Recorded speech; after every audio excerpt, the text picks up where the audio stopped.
अपने 3 दिवसीय सुल्तानपुर दौरे पर पहुंची पूर्व केंद्रीय मंत्री मेनका गांधी ने केंद्र की अहम योजनाओं में से एक प्रधानमंत्री आवास योजना पर ही सवाल खड़े कर दिए। मेनका गांधी ने बताया, 27 ऐसे लोगों के नाम हमने कटवाए हैं जो प्रधानमंत्री आवास योजना के पात्र ही नहीं थे। उनके पास 80 से 90 हजार की बाइक है, उन्हें भी योजना का लाभ दिया जा रहा था। हम लोग ये जो बड़ा मजमा कर रहे हैं, ये लक्ष्य केवल एक है, दो है। एक तो आपको सिखाना कि इसके अलावा आपको क्या मिलेगा।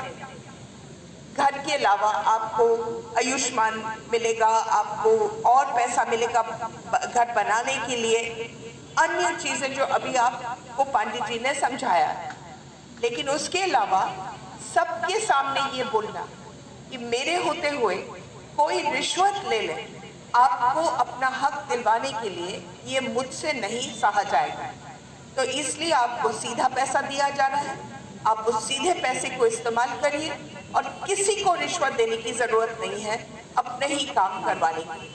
अगर इसके बाद भी जो आपको घर दिया गया है, आपको कोई तकलीफ होता है उस घर को बनाने में, तो हमें बता दीजिए और हम आपकी मदद करेंगे। मैं, विधायक जी, जो हमारे ब्लॉक प्रमुख हैं, वो सब यहाँ बैठे हैं इसी कारण।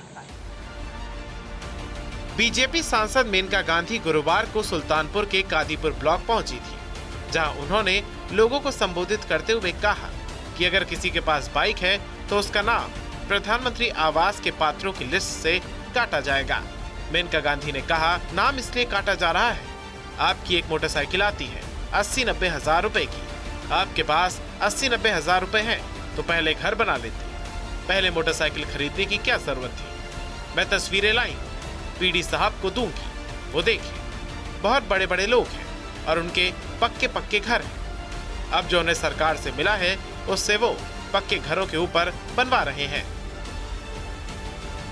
लोगों को मिला था, लेकिन उन 27 लोग जिनके नाम काटे गए थे वो इसलिए काटे गए थे क्योंकि सबके पास मोटरसाइकिल था। और जैसे अभी पीडी साहब ने बोला है कि अगर मोटरसाइकिल है तो आपका नाम काटा जाएगा। क्यों काटा जाएगा? क्योंकि आपका एक मोटरसाइकिल आता है कितना, 40-50 हजार में, 80-90 हजार। तो अगर आपके पास 80-90 हजार रुपए है तो पहले घर बना लेते, पहले मोटरसाइकिल खरीदने की जरूरत क्या थी। बात सही है कि नहीं सही है? इसीलिए उनके नाम काटे गए। अब यही मैंने समझाया और तस्वीरें मैं लाई अपात्र लोगों के लिए। जो रंजीत के पास तस्वीरें हैं, हम अभी पीडी साहब को देंगे और वो खुद देखें कि वो किस किस्म के लोग हैं। बहुत बड़े बड़े उनके पक्के घर हैं और जो उनको सरकार को मिला है वो अपने पक्के घरों के ऊपर बना रहे हैं। मेनका गांधी ने कहा कि जो सही में पात्र हैं उनके लिए 2 लक्ष्य हैं, एक आयुष्मान का लाभ मिलेगा तो दूसरा आपको सीधा पैसा दिया जा रहा है। मेरे होते हुए आपको किसी को रिश्वत देने की जरूरत नहीं है।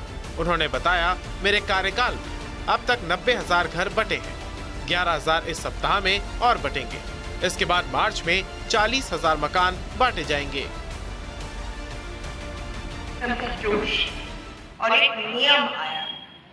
मैं जब आई थी 4 साल पहले तो उस समय 1 लाख की वो मिले, लेकिन हम लोगों ने मेहनत करके आप लोगों को उसमें से 90 हजार घर मेरे कार्यकाल में बट गए और अभी आज के दिन इसी हफ्ते में 11 हजार घर और दिए जाए। अब रह गए करीबन 40-50 हजार, जो जैसे पीडी साहब ने बताया कि वो मार्च के महीने में हम खत्म कर देंगे। हमने पीडी साहब ने ये जो नया तरीका सिखाया हम लोगों को कि सबके सामने बंटवाना है, ये बहुत अच्छा है।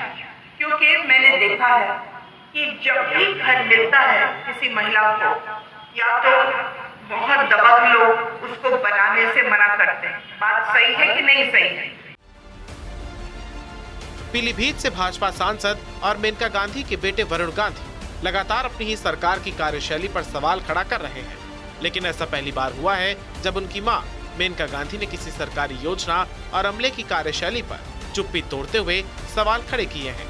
उधर सार्वजनिक मंच से पीएम आवास योजना में हुई धांधली पर मेनका के इस बयान से लोगों में चर्चा शुरू हो गई है।